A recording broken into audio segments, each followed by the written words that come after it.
팔자를 상팔자로 태어났다고 하더라도 타고난 복을 잘 받아먹고 살아가게 만들어주는 것도 대운빨. 팔자가 좀 힘들게 태어났다고 하더라도 잘 살고 못 살게 만들어주는 것은 대운빨이 되는데요. 이번 영상에서는 어떤 대운의 운빨이 살아나는지 대운을 보는 법에 대해서 알려드리도록 하겠습니다. 우선 대운을 볼 때는 성별에 따라서 해석이 달라진다는 점을 확실하게 알아둘 필요가 있습니다. 왜냐하면 남성은 양에 해당되고 여성은 음에 해당이 되기 때문에 팔자의 음이 강하냐 양이 강하냐에 따라서 남자는 좋을 수 있고 여자는 안 좋을 수 있고 여자는 또 좋을 수 있고 남자는 안 좋을 수가 있게 되기 때문에 대운을 해석할 때 가장 중요한 점이다 라고 생각하시면 되겠습니다. 그래서 먼저 남자는 신, 유, 자축 글자가 이곳에 대운에 들어오게 되면은 타고난 팔자에 비해서 운빨이 좋다, 고생이 적고 직업적으로 발전이 좀 수월한 편이 되고 그로 인해서 재물 발전이 순조롭다든지 여자를 잘 만나서 결혼도 잘 하게 된다로 보시면 됩니다. 그리고 진, 사 글자를 만났을 때는 조금 긍정적이다거나 쏘쏘하게 볼 수가 있어서 사주팔자에 타고난 것에 영향을 더 많이 받게 된다 이렇게 보시면 되겠습니다. 그리고 여성은 인, 묘, 오, 미 글자가 이곳 대운에 들어오게 되면은 타고난 팔자에 비해서 운빨이 좋다, 고생이 적고 직업 발전이 수월하게 되고 물질적인 도움이나 혜택이 남자 사람들로부터 따르게 되고 결혼도 잘하게 된다로 보시면 됩니다. 그리고 여성분들도 술토랑 해수라는 글자를 만났을 때는 조금 긍정적이다거나 쏘쏘하게 볼 수가 있어서 대운보다도 사주팔자에 타고난 것의 영향을 더 많이 받게 된다라고 보시면 되겠습니다. 그러니까 이제 머리가 좀 좋으신 분들이나 제 강의 영상을 좀 보셨던 분들은 음양을 뒤집어서 생각하면 남자가 좋은 것이 여성한테는 좀 불리하고 여성한테 좋았던 것은 남성한테 좀 불리하다 이렇게 바로 적용을 하실 수가 있게 됩니다. 그래서 여성분들이든 남성분들이든 이런 좋은 대운을 잘 활용하게 되는 경우는 월지나 일지에 비견 겁재가 들어왔을 때 신강한 사주여서 주체적으로 독립적인 성향이 있을수록 나에게 유리한 것, 나에게 긍정적인 운 이런 것들을 활용을 잘하게 된다라고 보시면 되는데요. 비견이나 겁재가 들어와서 신강한 사주이면서 식신이나 상관까지 들어오게 되면은 대운이 시작하기 2, 3년 전쯤부터도 상승하는 운을 빨리 올라타게 되는 그런 현상도 발생하게 됩니다. 그리고 월지나 일지에 비견 겁재가 없어서 신약한 사주 같은 경우는 타인이나 환경에 의해서 인생을 살아가게 된다든지 좀 휘둘리게 되는 현상이 발생하기 때문에 자기에게 유리한 좋은 운이 온다고 해도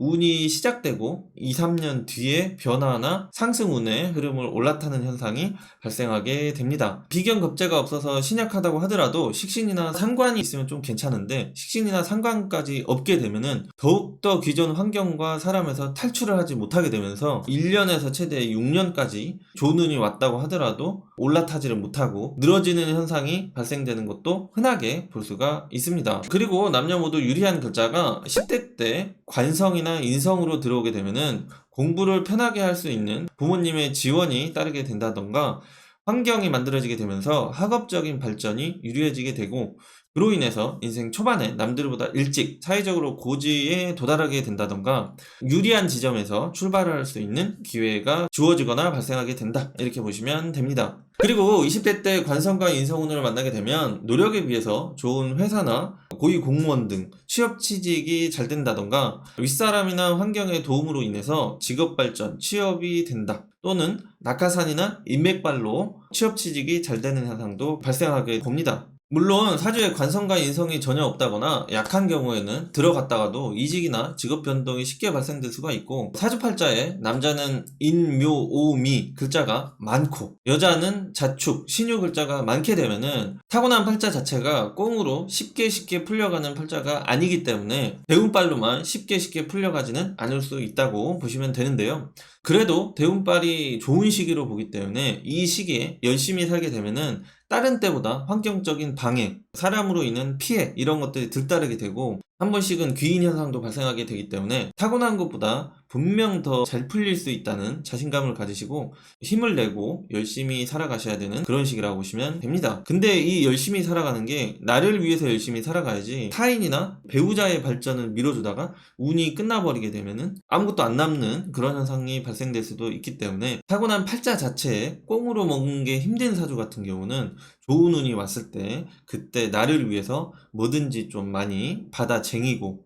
발전과 성장을 최대한 끌어올려 놓으려고 하는 그런 전략이 장기적인 인생을 살아갈 때 많은 도움이 될 수 있겠다라고 보시면 되겠습니다. 그리고 20대 때 성별에 따라서 유리한 글자가 조금씩 달라지기도 하는데요. 식상이나 재성으로 들어오게 되면은 직장이나 조직에 의존적이기보다는 자신이 주도하는 형태로 직업 발전을 한다든지 비즈니스를 하는 데 있어서 환경과 이성들의 도움이 따르게 되면서 수월하게 물질적으로 발전을 이루는데 운빨이 따르게 되는 시기라고 보시면 되겠습니다. 이러한 점은 성별이 상관없이 비슷하게 유리하게 보는데요. 여기서 남성이 20대 때 식상과 재성운을 유리한 대운으로 만나게 되면은 이성운이 더욱 좋으며 연애와 결혼을 자신에게 도움되는 사람을 만나서 잘하게 된다든지 또는 자기가 원하는 사람을 만나고 결혼할 수 있는 것들이 쉬워지게 된다든지 이런 현상이 어렵지 않게 된다 이렇게 보시면 되겠습니다. 그 다음에 여성은 식상과 재성보다도 20대 때 관성과 인성운이 들어왔을 때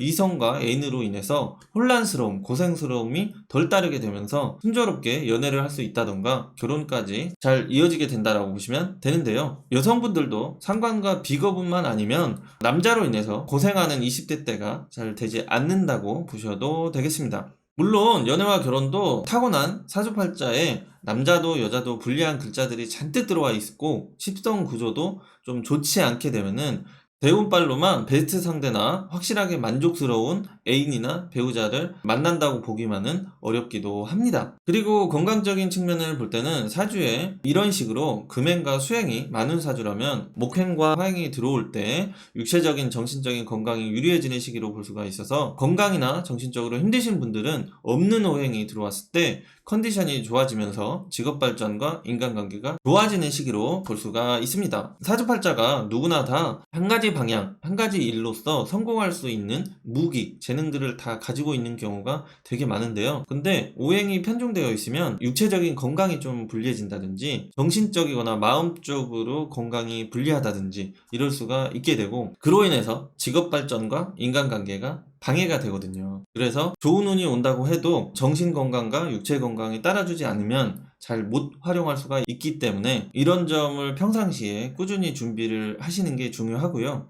그러다가 대운으로나 세운으로나 좋은 운이 들어오게 되면은 대운빨을 받아서 잘 풀릴 수가 있게 됩니다. 그리고 남자 사주에 이런 식으로 목행과 화행이 많은 사주일 경우에는 금행과 수행이 들어올 때 정신과 육체적으로 건강해진다고 볼 수가 있고요. 그러면서 인복도 따르게 되면서 직업운과 재물운, 이성운, 건강운 등이 한 번에 풀리게 된다거나 꼬인 과거의 문제들이 풀려나가게 되는 그런 시기가 시작된다 이렇게 보셔도 됩니다.